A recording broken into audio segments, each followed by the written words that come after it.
Hello and welcome to another episode of Goosebumps Podcast Can Be Murdered. I'm your host, Bumps in the Night, and tonight I have with me my co-hosts, Waffle Fan 42. Hello.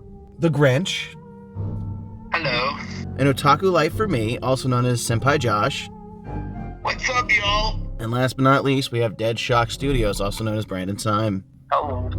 I've lost count of what episode we're on, but today we're reviewing book number 19, Deep Trouble. So, Deep Trouble came out in 1994 in July, if I'm not mistaken. Does that sound about right, Grinch? Mm-hmm. Deep Trouble. It stars our main protagonist. His name is Billy Deep. Billy Deep's a bit of an imaginary boy. He likes to tell great tall tales, stories about things that hadn't happened yet. Starts out, he's telling this great tale about himself, how he unplugged the electric eel, and he fought the great white shark, and he beat down an octopus with 12 tentacles, which... yeah, no, they don't have that many, but okay. Maybe a kraken. They only have 8.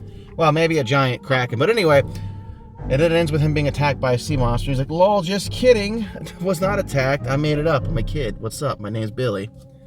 So Billy and his sister Sheena are visiting their uncle, Dr. Deep, and he is in the Caribbean. And I guess this is something they do every summer. They're going to go work with their uncle.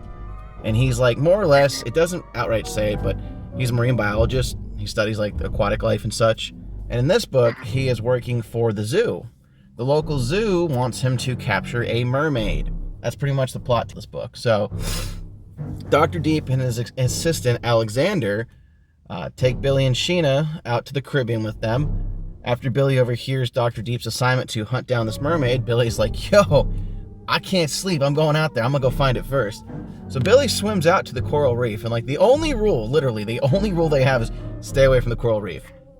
Now, wasn't it because the reef was made of fire coral? Is that what it was called?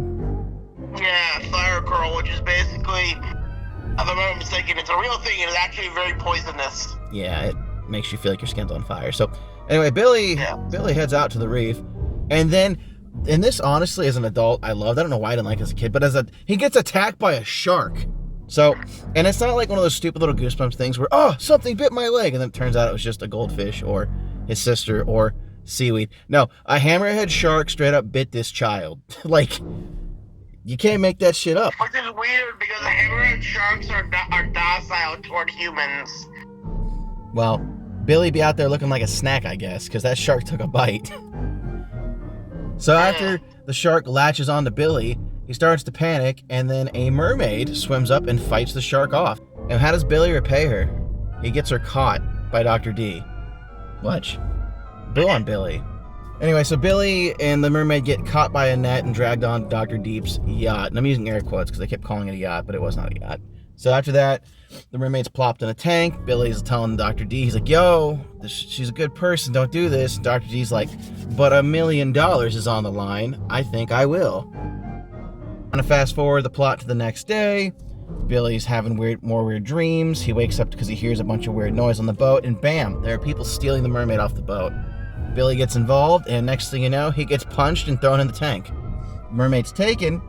He calls for help, and Alex shows up because at this point, Dr. D's been incapacitated. He's laying on the floor. Sheena's just kind of standing there being useless, like, oh man, what am I supposed to do? And Alex shows up.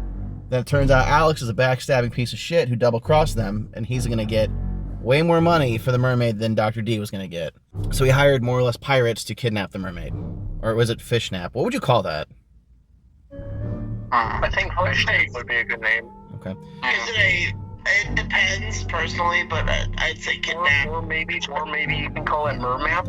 Okay. Mermap, that makes sense. I guess really, this is a really deep debate we're not going to get into, but she's half person, so how much of her counts towards being an actual person?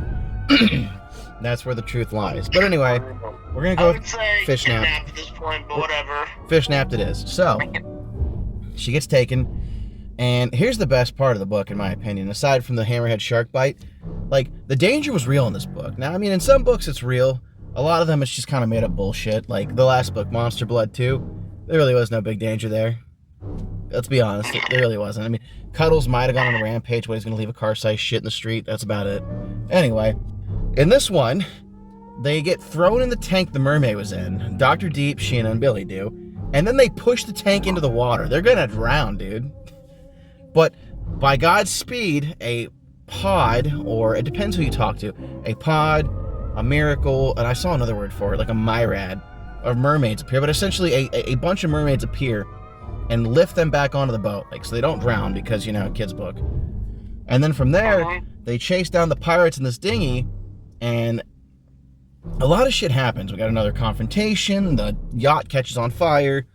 Long story short, the mermaid's freed, and they kind of go their separate ways. It goes to the point where Dr. D reports into the zoo the next day, and he's like, yeah, nope, never found a mermaid, and like, mum's the word, no one talks about it, except Billy, who's like, man, I gotta go thank her, and maybe she'll be my waifu someday. So he swims out there, to say, hey, you like that, Josh? Little Monster Mizume for you, sprinkle. Anyway, Billy swims out to tell the mermaid, thank you, arigato, ma'am. And as he's out there at the coral reef looking for her, the sea monster from his stories attacks him. So, dark ending. That's kind of more or less where the book ends. So, now that you guys have a plot summary of it, let's talk about it. Starting with Waffle, what's one thing you liked about this book? I mean, there's some good stuff, some bad stuff. I'd say I really liked that fight thing with the shark and the fire coral. Alright, Grinch, what's one thing you liked about this book? The main villain was actually an actual human. And here's the thing, I love the bad guys we had so far, but to be honest, the only other human bad guy we had was probably the girl in You Can't Scare Me. Josh, what's one thing you liked about this book? Like Grinch said, there's a human villain, and I guess the mermaids. Brandon, what's one thing you liked about this book? I like the mermaids, but I guess my big thing is, like you said earlier, this book definitely had a lot more stakes than a normal Goosebumps book, and it actually felt like, the kids could actually die, This is one of those few books, at least in the beginning of the series, that really steps away from the standard theme of, like, very generic, something happens, a chain of events occurs, a monster, a curse, or something paranormal, let's do something silly to break it, the end. This one was like, hey, I went and did something I shouldn't have done, and then I caused something bad to happen, and it was just like a chain of events that really didn't stop. And although it wasn't scary per se, because I know Goosebumps is supposed to be scary from a kid's perspective, I mean, definitely the shark attack seems scary. That scares me as an adult. The last thing I want is a shark latching on to me. Freak me out.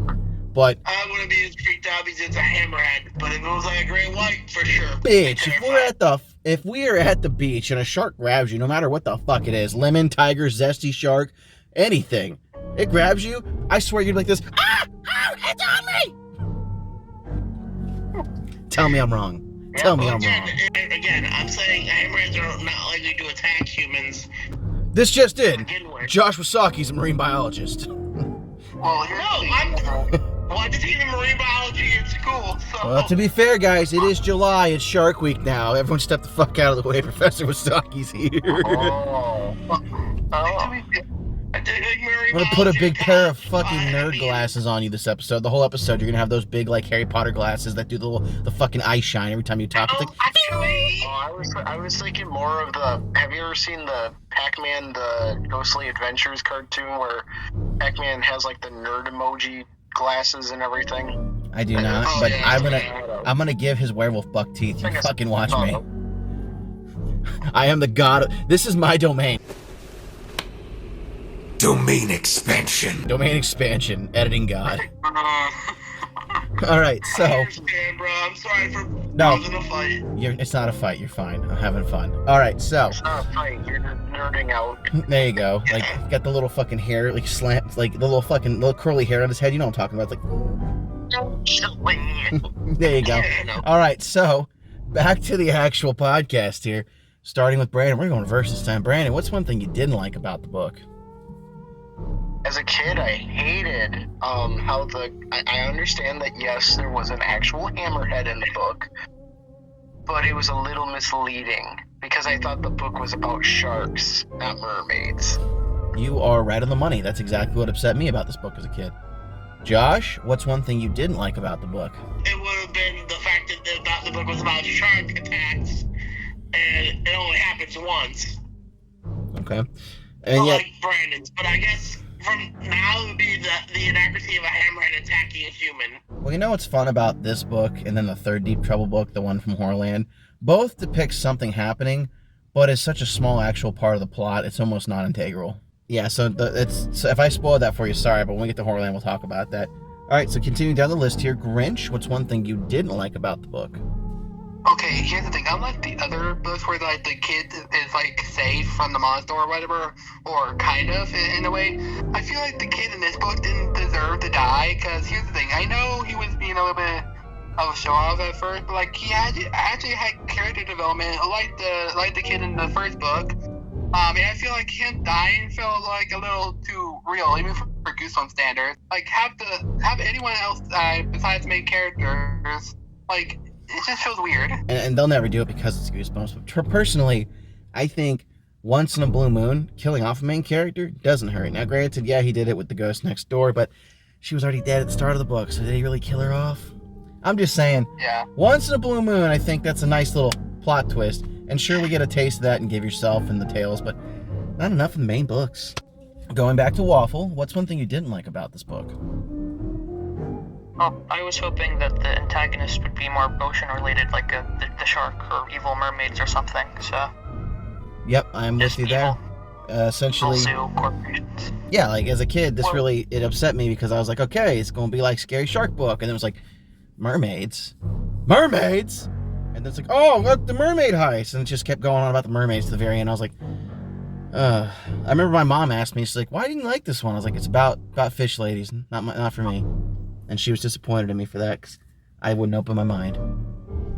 But I gotta wonder. Go ahead.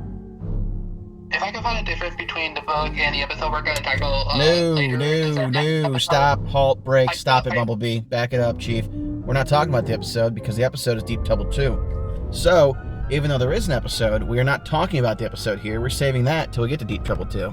Because unfortunately, Deep Trouble's episode is just an adapted plot of Deep Trouble 2. Yeah. Womp womp. Oh, we're going to talk about who the true villain of the book was, starting with Josh. Oh, okay. I think the true villain of the book was money. Okay. Good answer coming from you. Monetary value. Definitely good answer coming from you. Grinch, who do you think the true villain was? I probably agree because I feel like the main villain's motive was mostly greed, like he said with the money part. Waffle. I guess kind of like money, but zoos are just taking animals, moving them. Yeah, That's bad. You're right. They, more often than not, they don't really conserve. I know like some of them try, but they're more or less prisons for animals, and that's depressing as fuck. Brandon, I think the true villain of the book was? I'm gonna have to go with greed.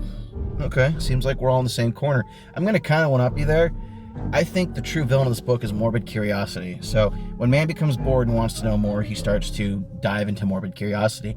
They were curious about the sightings of the mermaids, which was fueled by greed because, money definitely was the motivator for Dr. D to go hunt down this mermaid. But at the end of the day, the true villain is man and man's desire to conquer all. Respect on that. It's really just a broad stroke of a black paintbrush here. I'm not really going deep into details to why. It's just blaming something for someone. So, if we, and I pretty much know how this is going to go for everybody, but I'm going to ask it anyway. Starting with Brandon, if you could change one thing about the book, what would it be and why? More shark attacks. Or more, I guess, more story-related beats to sharks. Because I thought as a kid, like you said, it was going to be about fish. Yeah. But it wasn't. Okay. It was about mermaids. Waffle, if you could change one thing about this book, what would it be and why? No, I didn't think about that. Okay, you want us to come back to you? Yeah, that'd be nice. All right, we'll put a pause on Waffle and over to Josh. What's one thing you'd change about this book and why? I would change the hemorrhag from biting him to a great white. Because like I said, the accuracy, but as a kid, I would have changed adding more sharks, like Brandon said. Okay. I thought it was about sharks attacks. Okay. Grinch, what's one thing you'd change about the book and why?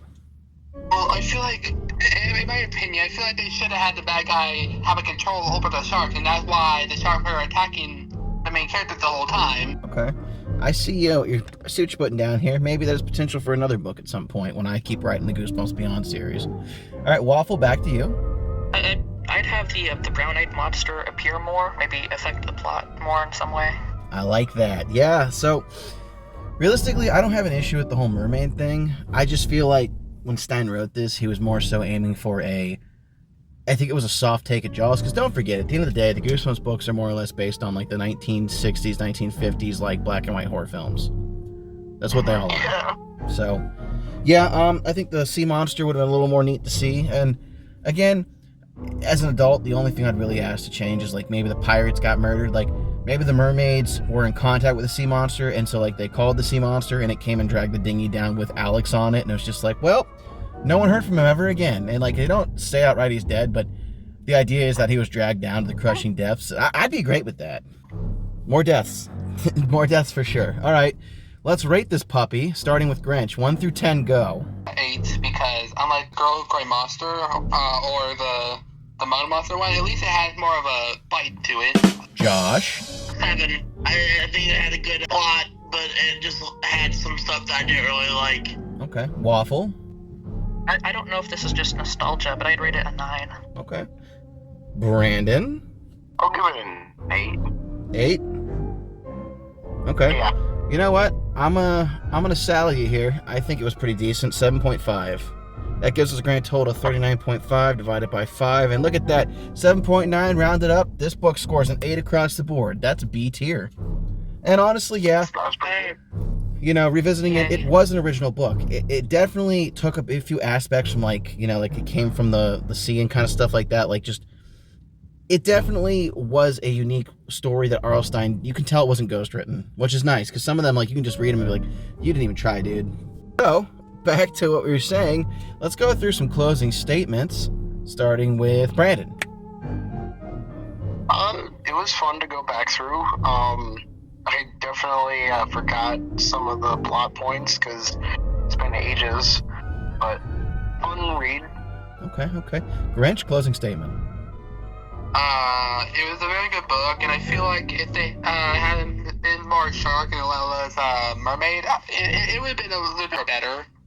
Okay. Josh. Overall, okay book. And stay dry, folks. Waffle, closing statement. Yeah, I also liked it. I liked the sharks, mermaids, pirates. Yeah. I'm also looking forward to it. Truth be told, I like both the Deep Travel books, and like Josh says, I am excited to cover the sequel where we will talk about the original episode, because it's more or less just this episode, because I get it. Realistically, looking at the plot, this would be a tough episode to film, especially with them shitty Canadian 90s effects, you know? Like, there's some lakes in Canada, but good luck faking the Caribbean down there. Yeah. It's understandable why this one did not get an adaptation, but truth be told, if they were to go back and start over today, this would be a fun one for a movie. Like if they were going to make Goosebumps movies. True, or they did the anthology series correctly. They could do it this one easily. Well, yeah, but I still think, honestly, Goosebumps is more or less built to be a movie series, and each one should just be about an hour and a half long, and then they should all connect in one universe. And Grinch just died. Bye. Okay. Oh, hello. Oh, he lives. Okay. Welcome back. That'd be good. Or just have Easter eggs like they did with Predator and Alien. Like, let it take years to connect, you know? Well, there definitely was Easter eggs in the show, but very, very small. No, I know, but I'm saying, like, if they remade it. Like, yes, anthology, yes, but, like, the continuing series like they did with 2023 didn't do it well, but we've all beat that to death. So, all right, I think we're going to wrap things up here. I've been your host, Bumps of the Night, and remember, this has been Goosebumps Podcast Can Be Murder. If you haven't already done so, click the buttons below, like subscribing and joining the Discord. Clicking a like and a comment button also help. Tell us what your favorite part of Deep Travel 2 was. As always, we appreciate your viewership, and we'll stab you in the next one.